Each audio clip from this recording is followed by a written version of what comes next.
Kita tuh nggak bisa ngendalin siapa-siapa karena emang kita nggak punya siapa-siapa. Dia kan backgroundnya yatim piatu ya. Yeah. Aku generasi sandwich gitu. Umur 14 udah yatim piatu. Jadi mama dulu meninggal, habis itu 6 bulan kemudian diselanjut papa. Dan yang tidak meninggalkan apa-apa, meninggalkan hutang gitu. Dramatis dia Bang, dia tuh takut sama restoran. Oh, kalau iya. Anda takut benci dengan Benci mall. sama mall. Kalau Iya. Pak Gabe takut sama restoran. Iya, dia merasa Kenapa? kalau masuk restoran tuh Restoran itu yang mahal mentertawakan. banget. Iya.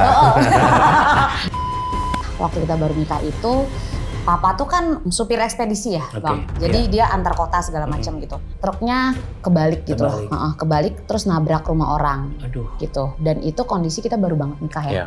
Kita baru banget nikah, akhirnya papa butuh ditopang gitu ya. Iya. Papa butuh ditopang sekian puluh juta. Kita iniin, tapi nggak berhenti di situ. Berapa waktu kemudian? Your lowest level in your life. Yang mungkin Anda juga nggak mau bicarakan sebenarnya. Iya, iya. Tapi Iya. karena Anda sudah di cahaya bagi negeri.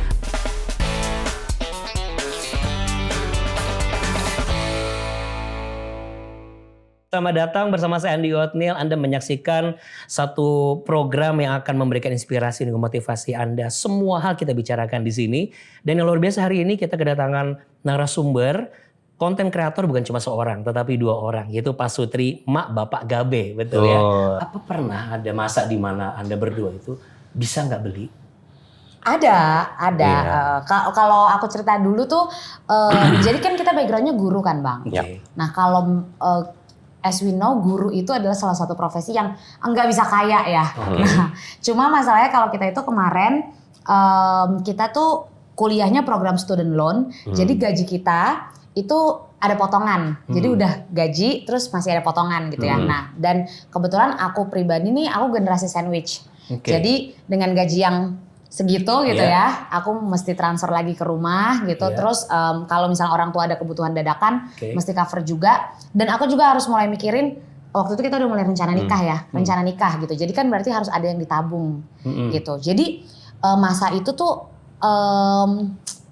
dan waktu itu aku ke Jambretan ya Bang, 6 bulan sebelum nikah. Waktu itu Ini- masih di Palembang. Ini terlalu sekali loh. Iya. Sudah masa-masa begitu.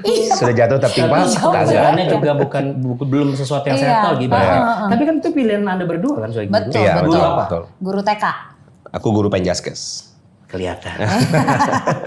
From your looks, definitely nggak mungkin di Betul. matematika ya. Kalau saya tinggal juara push up. Kamu, yang mana? Yang kiri. Push up. Kalau yang kanan? Yang kanan ini. Oh sorry, harus dua-duanya. Ayo dua-duanya. dua-duanya. Ayo semuanya push up ya. Kalau nggak saya. Ditantang. Kelihatan ya. Oke, kita balik lagi ke poin tadi. Iya, jadi ke Kondisi, Jambretan kejamretan. kan, ke Jambret. Yang aku pegang itu handphonenya supir ojek. Itu satu. Nah yang kedua, akunya ketarik, terus jadinya nyusruk tanah, jadi harus ada dibedah lah ya, gitu. Nah dengan kondisi kayak gitu,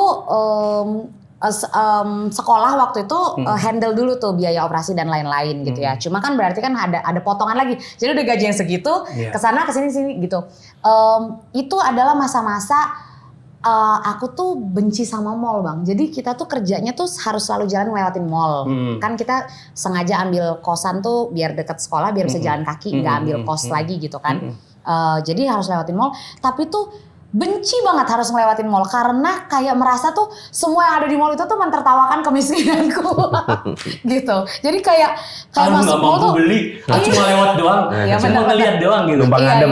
Iya. Jadi kayak bener-bener straight aja gitu. Not even jajan yang kecil karena merasa Ada yang lebih perlu. iya betul, ada prioritas lain dan ini bukan saatnya lu tuh bersenang-senang gitu, yang kayak gitu. Ini Mak Gabenya, kalau Pak Gabenya.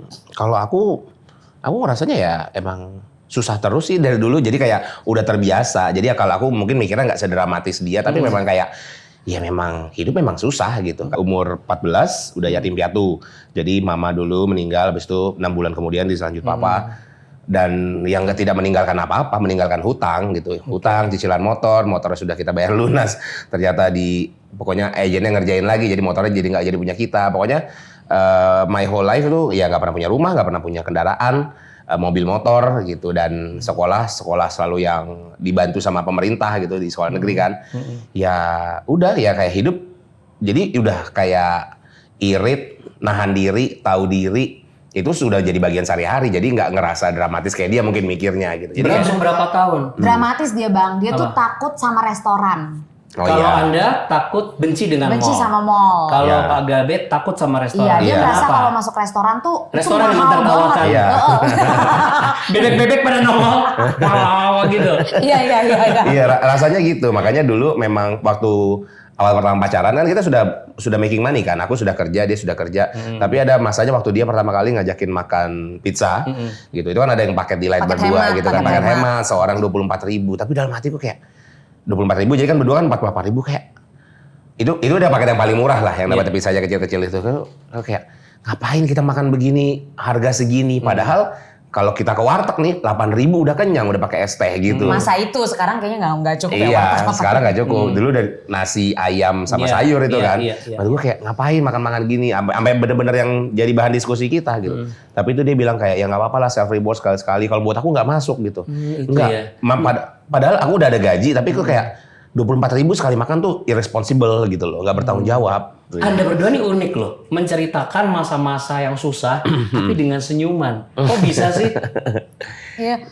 Karena udah lewat. Malu kalau mau nangis. Oke, tapi justru aku mau tanya. Aku tanya dulu ke Pak Gabe. Ya. Your lowest level in your life. Yang mungkin Anda juga nggak mau bicarakan sebenarnya. Iya. Tapi karena Anda sudah di cahaya bagi negeri, Anda harus jadi cahaya buat mereka yang mungkin mengalami sama seperti Anda. Iya. Tuh pas kita udah nikah, ada satu poin di mana kita dulu ambil rumah ya. Iya, ambil rumah. Abis itu bener-bener kita punya tabungan cuma 200.000. Aku sudah punya anak satu gitu loh. Oke. Itu pas aku, pokoknya itu kita abis-abisan buat inilah, buat nyicil rumah. Rumah itu. Kita pokoknya ini rumah yang kita pengen. Nggak ngeduga sebenarnya, karena aku dalam perhitungan manusiaku, aku masih punya uang belasan juta nih, gitu. Ini buat bertahan kita hidup ke gajian berikutnya, gitu. Waktu itu pas aku masih jadi guru. Tapi akhirnya gara-gara aku hitungannya waktu itu overweight ya, jadi asuransinya naik. Jadi kita harus kasih semua tabungan kita, itu aku disisakan dengan 200.000 saja, dengan kondisi punya anak satu, dengan kondisi gajian masih 12 hari berikutnya. Jadi kan ya di Jakarta punya duit 200.000, di Bekasi lah ya, tapi 12 hari kan nggak mungkin ya, itu nggak masuk akal gitu ya, itu sih. Tapi ya thankfully waktu itu kan udah sambil ngonten juga, tapi ya dikasih lah sama Tuhan gitu, masa-masanya ngelihat this is what life could have been gitu loh. Itu at your titik lowest point. terendahmu. Itu buat aku itu. Oke, kalau Mak Gabe, apa titik terendah Anda yang bahkan Anda pun juga sebenarnya mungkin sebelum datang ke sini aku nggak mau ingat, tapi hari ini saya minta untuk Anda mengingat itu dan bisa bagi buat kita. Iya. Waktu kita baru nikah itu papa tuh kan supir ekspedisi ya, Oke, Bang. Jadi dia antar kota segala macam gitu. Seberapa bulan kita baru nikah, truknya kebalik gitu. Kebalik terus nabrak rumah orang. Aduh. Gitu. Dan itu kondisi kita baru banget nikah ya. Iya. Kita baru banget nikah, akhirnya papa butuh ditopang gitu ya. Yeah. Papa butuh ditopang sekian puluh juta. Kita iniin, tapi nggak berhenti di situ. Berapa waktu kemudian bermasalah lagi mobilnya. Mobil truk itu butuh perbaikan demi perbaikan yang akhirnya bukannya making money tapi menyerap duit terus, terus. Yeah. Waktu itu di masa-masa itu papa tuh lagi down-downnya, dan kalau menurut aku runut-runut sekarang bisa dibilang hampir kehilangan kesehatan mentalnya ya, gitu. Karena dia bisa marah for no reason gitu. Terus di masa itu kita juga ketipu sama orang. Yang sebenarnya kalau dilihat nilainya untuk orang yang berpenghasilan besar itu kecil ya, tapi buat kita saat itu cukup besar, sekitar 20 jutaan gitu. Dan di situ tuh yang akhirnya penipunya mengutus omnya datang buat damai, dan aku bilang saat itu ini karena abang nanya tadi, aku tergerak ceritanya yang ini gitu. aku bilang saat itu sama omnya itu, saya berdiri, aku tuh berdiri, ini omnya, ini papaku, ini dia, sampai aku tuh kayak nggak tahu dapat dorongan dari mana. Aku berdiri, aku bilang, ya udah ambil aja uangnya ya, terserah, saya nggak butuh, saya juga nggak mau berurusan lagi sama kalian. Saya yakin itu uang kecil buat saya, berkali-kali lipat Tuhan akan ganti itu buat saya gituin. Dan merinding. Iya. Dan akhirnya padahal itu bener-bener nggak tahu dapat kekuatan dari mana ngomong kayak gitu sampai karena saat itu kami tuh kondisinya betul-betul butuh uang dan kayak tadi aku cerita kita kan generasi sandwich ya bang. Jadi orang tua aku tuh memang sangat bergantung sama aku gitu dan sekarang suami ikutan gitu ya menanggung gitu. Jadi kita sampai kok bisa ya Tuhan di saat kondisi mental kita lagi kayak begini, keuangan kita lagi begini dan Tuhan izinkan kita tuh ketipu gitu. Dan ketipu itu kan sebenarnya ada kebodohan kitanya juga ya kan Bang gitu. Maksudnya namanya ketipu iya sial, tapi ada juga tidak bijaksananya pasti kan gitu. Tapi kenapa Tuhan izinkan gitu?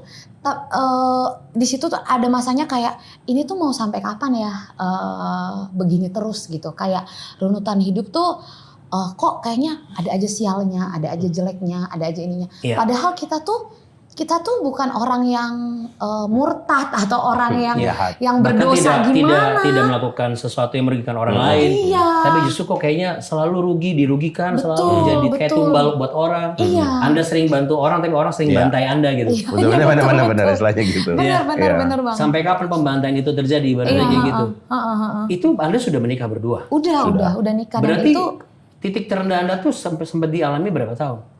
Itu kurang dari lebih. Dari satu terendah ke terendah lainnya. Setelah aku runut itu ya Bang, waktu aku ngomong kayak gitu sama orang itu gitu, dan ketika beres dia bilang, tapi kamu pede banget loh ngomong kayak gitu dia bilang. Nah, itu kekuatan dari mana itu? Aku nggak tahu Bang, tapi aku inget betul, aku tuh kayak aku mengimani apa yang aku bilang itu gitu. Emang aku omongin itu uang bakalan kecil buat aku.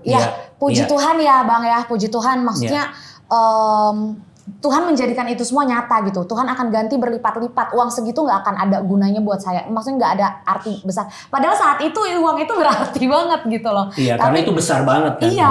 Sebesar masalah yang sedang Anda hadapi berdua. Betul. Bahkan lebih besar lagi. Betul ya. Tapi kalau boleh saya jawab, itulah arti iman sekecil biji sesawi mampu memindahkan gunung. Iya betul. Dan ngelihat sekarang tuh dari sejak itu Tuhan nggak langsung bikinnya kayak sulap gitu ya, tapi pelan-pelan tuh dibukain jalannya yang bikin kita tuh kayak ada ya Tuhan hari-hari kayak gini. Dan jujur ya Bang, lagi menjalani hari-hari kayak gini yang tadi kayak Abang bilang pasti happy, rasanya terbang gitu ya. Itu ada rasa-rasa kayak ini bener gak sih? Ini mimpi gak sih? Karena dulu tuh kayak hari demi hari tuh ada aja. Maksudnya kayak ada aja minggu, ada aja bulan yang bikin kita tuh kayak berurai air mata gitu loh. Kenapa ya Tuhan? Kenapa ya ini kejadian? Aku tuh harus minta tolong kemana lagi ya? Aku tuh harus gimana lagi ya? Ini aku nggak bisa ngandalin siapa-siapa gitu. Aku tuh cuma bisa ngandalinnya Tuhan. Kenapa Anda memutuskan mengandalkan Tuhan? Karena emang nggak punya siapa-siapa Bang. Jadi kita safety netnya. Iya. Kita yang dikena tipu. Kita tuh nggak bisa ngandalin siapa-siapa karena emang kita nggak punya siapa-siapa. Dia kan backgroundnya yatim piatu ya. Aku generasi sandwich gitu. Jadi kita tuh kayak kita saat itu kondisinya mau punya anak. Jadi kayak ini gimana ya? Ini sebenarnya mau dibawa kemana? Karena tadinya kalau kita mikirin kita berdua doang mungkin bisa. Tapi ternyata kondisi orang tua berbalik. Begitu kita nikah, kondisi orang tua betul-betul harus ditopang gitu kan. Yang sebenarnya usianya masih usia produktif tapi karena usahanya gagal jadi harus ditopang. Jadi kayak ini gimana? Belum lagi ngadepin papa yang waktu itu kondisi mentalnya nggak karuan. Kalau kondisi mental papa nggak karuan, mama pasti affected gitu kan. Kena imbasnya. Mama pasti ngadunya ke kita lagi gitu. Jadi itu semua bener-bener bikin kayak dari semua aspek tuh diserang gitu. Jadi ini kapan Tuhan?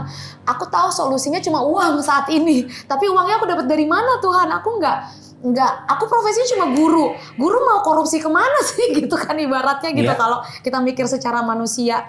Tapi sejak itu yang waktu aku ngomong kayak gitu tuh, Apa yang terjadi setelah itu?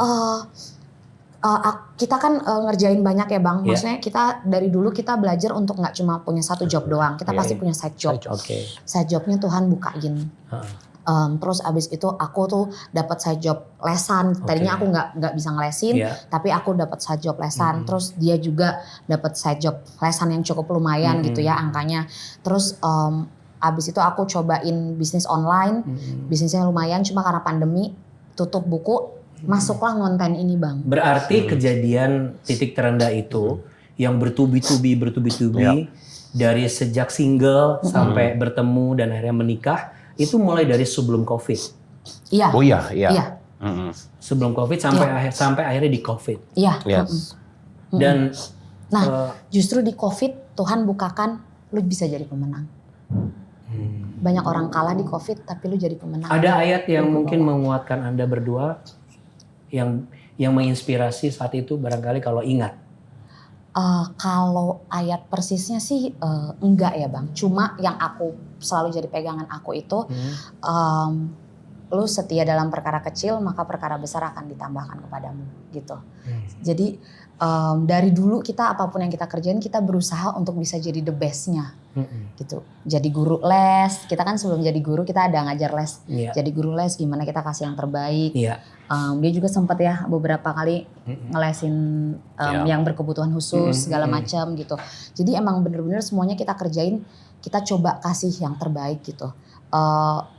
Apa yang Tuhan kasihnya rezekinya masih kecil, kita manage gimana biar cukup gitu. Jadi itu sih yang jadi dasarnya kita tuh ngerjain segala sesuatunya gitu. Bahkan makanya waktu akhirnya ngonten kita pikir kenapa ya orang orang kok ngonten rajin ya gitu. Masa sih cuma dapat likes doang mereka bisa serajin itu.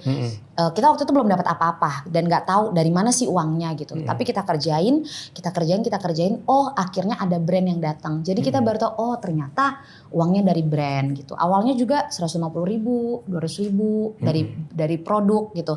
Nah itu dia karena kita nggak mandang uangnya, kita kerjain aja the best we can do gitu. Ya akhirnya bisa. Lalu bagaimana dengan kegiatan les dan lain sebagainya? Kan COVID Bang, close semuanya. Itu benar-benar nggak online juga. Berarti benar-benar shut down semua. Karena kan yang aku lesin anak kecil, mereka nggak mau online dong orang tuanya gitu kan. Jadi online nggak mau, ketemu langsung nggak mau karena takut infected. Nah dia juga ngajar dance ya, dance kan agak sulit kalau online kan Bang. Jadi benar-benar tutup. Jadi kita waktu itu cuma mengandalkan dia punya gaji ya, jadi guru. Biasanya keadaan yang lagi polemik dan konflik itu dan serba tidak ada tujuan, salah satu akan menyerah. Boleh tahu nggak? Ada nggak di antara Anda salah satu menyerah? Menyerah in terms of dalam pernikahan kita menyerah. Mungkin kayaknya kita nggak jodoh nih. Kenapa? Hidup sama kamu kok aku makin susah. Itu kayak dia kalau ngeliat gue kayak gitu. Kok kayaknya aku nggak bahagia gitu. Roda berputar tapi kalau roda kita di bawah terus. Ini roda-roda atau ganjalan meja sebenarnya. Gitu kan?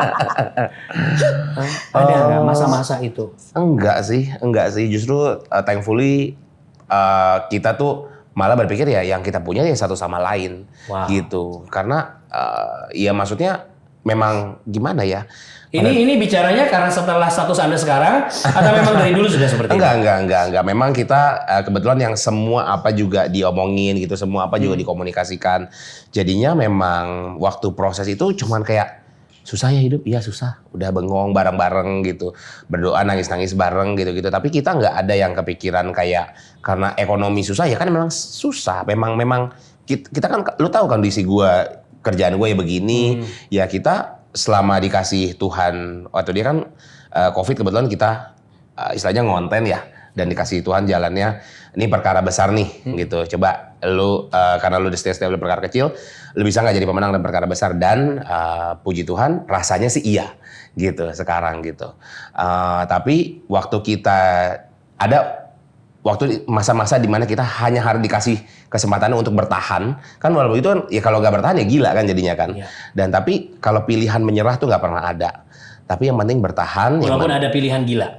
Ada pilihan gila ada banget. Cuman kayak gimana ya? Ya thankfully sih kita bisa melalui masa-masa itu dengan tetap Karena waras. masa-masa kesusahannya sudah lebih gila dari apapun. Iya, benar. Tapi benar. saya lihat ada yang menarik di sini. Anda berdua doa nangis. Itu dilakukan sepakat setiap hari, setiap saat, setiap ada kesulitan. Karena biasanya orang tuh apalagi Pak Sotri kalau lagi ada masalah, gue nggak ngomong sama lu. Iya dong. Ya. Jangankan mikir berdoa sendiri, Iya. berdoa berdua. Berdua sendiri aja mungkin nggak kepikiran. Kenapa Anda berdua bisa sepakat dalam hal ini? Ini menarik loh. Nah, jadi kita tuh kan LDR ya Bang. Pacaran tuh 6,5 tahun, 5 tahunnya LDR. Jadi 2 tahun. Lo LDR emang di mana? Aku Palembang kan yang tadi ke Jambretan, dia di Karawaci. Oh, Jakarta. Podio. Lama begawi di Palembang. 5 tahun. Oh, 5 tahun. Wong gitu. Oh. Gitu. Jadi Iya. 2 tahun menjelang persiapan pernikahan kita tuh doa bareng terus. Jadi kayak udah jadi kebiasaan dari zaman pacaran ya Bang ya. Itu udah seperti kayak rangka berarti ya? Iya. Ya. Kalau mau bikin soal, betul nggak? Ini kayaknya ada pakem-pakem memang nggak bisa dirubah. Iya. Ini harus diterapkan gitu. Iya. Ya. Jadi dan somehow kita ngerasa dari kita doa bareng zaman pacaran itu juga sih yang meyakinkan, makin lama makin yakin gitu kalau ini tuh dari Tuhan gitu. Jadi banyak orang yang nanya, "Ma, gimana sih caranya menentukan dia ini jodoh yang benar atau enggak?" Ini pasti selalu aku arahinnya udah didoain belum gitu. Karena sebenarnya kalau misalnya kita minta Tuhan kasih kita kepekaan dan keberanian untuk menindaklanjuti itu gitu ya, pasti sebenarnya Tuhan tuh tunjukin sih. Exactly. Gitu. Iya, ini orang kayak gimana sih gitu. Lu harusnya melangkahnya kemana sih? Kapan sih gitu. Dan sampai sekarang pun kita kayak gitu ya. Jadi kalau ada orang tanya, "Bang, nggak ada rencana bikin bisnis apa segala macem." So far kita belum dapat dorongannya. Pernah Anda melakukan, mohon maaf, pernah Anda melakukan datang ke kuasa lain selain Tuhan? Karena kesusahan yang Anda alami bertubi-tubi. Puji Tuhannya enggak sih Bang. Mungkin ini kayaknya kurang mandi 7 kali dalam sehari. Puji Tuhannya enggak. Enggak ya? Enggak. Iya. Atau sabunnya salah ini. Orang pakai sabun mandi, kamu pakai sabun colek kayaknya. Airnya Kayaknya enggak ada sesuatu Energinya. yang berkat gitu. Airnya salah. Enggak sih. Kita memang ya itu karena masa susahnya tuh panjang gitu ya, dan kita terbiasa Dibesarkan juga oleh orang tua yang ngajakin kita ke gereja ya. Iya. Emang udah Oke. terbiasa ya mengandalkan Tuhan. Berarti kalau saya boleh lundur ke belakang, sejak kecil Pak Gabe memang Sudah dibentuk Christian ya. dengan kondisi bagaimana harus taat. Iya, kurang lebih. Nah, uniknya tuh kalau aku papa yang Kristen kan, waktu bujangannya, mama itu dulu Muslim, diajak pindah, tapi turns out malah mama yang lebih Taat. obedient gitu, mama yang melayani di gereja, mama yang ngajarin berdoa, mama yang ngajarin baca Alkitab gitu-gitu. Jadinya, tapi ya kurang lebih dari mama lah, aku banyak yang belajar harus begini dalam bersikap, dalam berpikir, begitu, andalkan Tuhan, gitu-gitu. Maksudnya gue bilang, kayaknya kita sepanjang hidup ini mengandalkan Tuhan, tapi ini ya dikasih ini ya mode bertahan terus ya. Gue bilang gitu, kapan nih kita Berarti menyerangnya? apa yang dilakukan oleh Pak Gabe, yang dialami oleh Pak Gabe itu seperti pujian ini ya. Di doa ibuku, Nah, namaku disebut. Sambil Bagus lihat, suaranya. sambil lihat mama nangis ya, Iya, sambil iya, berdoa. Iya. Wow, luar biasa. Kalau ibu sendiri dari kecil memang sudah dibentuk dengan kekristenan yang dasarnya kuat, lalu andalkan Tuhan, itu bagaimana? Ya itu sama mama peranannya. Jadi mama yang sering suruh ke gereja segala macam, sekolah minggu. Dan dari aku kelas berapa ya? Kelas 6 SD ya. Udah mulai jadi guru sekolah minggu buat yang lebih kecil gitu. Jadi dulu tuh gerejanya gereja berkembang, yang masih gereja kecil banget. Jadi emang kita kayak melayani satu sama lain aja gitu. Lama-lama gede. Jadi udah terbiasa jadi guru sekolah minggu. Nah, abis itu kita juga kuliahnya di kampus Kristen. Dan karena kita pendidikan guru, jadi bener-bener diajarin tentang kekristenan segala macem. dan Jadi pendidikan Kristen ya. iya, karena memang pendidikan Kristen gitu. Jadi emang gimana ya dibilangnya udah terbentuk. Jadi kayak mindsetnya tuh udah tahu nih. Oh, Tuhan, lu tuh pertama kemana-mana tuh lu larinya ke Tuhan. Lu tuh disayangnya tuh sama Tuhan. Lu tuh bisa bergantungnya sama Tuhan gitu. Cuma memang ketika titik terendah itu datang, kita kayak kapan nih Tuhan gitu. Masa kan Tuhan kaya, kan Tuhan hebat. Kok kita hidupnya gini terus gitu loh. Kayak gitu. Ada bertanyanya kayak gitu. Bertanya atau sempat kecewa dan marah sama Tuhan? Enggak sih, kecewa dan marah enggak. Karena kita ngelihat gimana Tuhan tolong, dari dulu Tuhan tolong gitu sampai sekarang. Itu sebabnya. Iya. Kenapa Anda berdua tidak komplain banget sama Tuhan? Mana nih Tuhan katanya janjinya apa segala macam. Karena Anda melihat setiap kebaikan-kebaikan Tuhan di belakang. Dan sampai Anda berjalan terus sampai hari ini. Itu sih makanya kalau misalnya lagi nginget-nginget gitu ya. Kalau lagi nginget ke belakang tuh kayak kehadiran Tuhan tuh buat kita tuh untung kita tuh tahu kita tuh punya Tuhan. Gitu loh Bang. Kalau kita nggak tahu kita punya Tuhan, kita nggak tahu kita tuh kesulitan ini kita alamin tuh untuk apa. Kesulitan ini tuh bakalan sampai kapan. Tapi karena kita tahu Tuhan tuh segitu sayangnya sama kita sampai bahkan dia mengorbankan Yesus gitu loh anaknya karena saking dia sayangnya sama kita.